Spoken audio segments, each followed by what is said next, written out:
बहुत बहुत राम राम जी। वो मारो एक छोटो सो प्यारो सो थाने एक माता जी को गीत सुनाऊंगा। ये पर सब भाई बहन सब माता बहना लाइक करोगा, सब्सक्राइब करोगा और शेयर करोगा और हमारे वीडियो जरूर जरूर आगे बढ़ाओगा।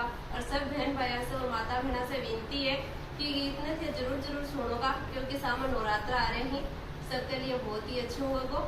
और हमारे ये चाची जी का नायडा हाँ आज ए चाची जी ये गीता की पोटली नहीं मैं सुना करो ना पोटली वे बहुत ही गीत आवे है और थाने और बहुत प्यारा प्यारा गीत सुनाऊंगा।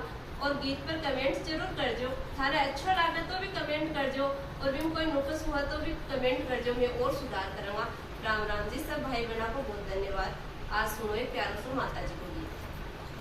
छिपी का बेटा चो नड़ी रे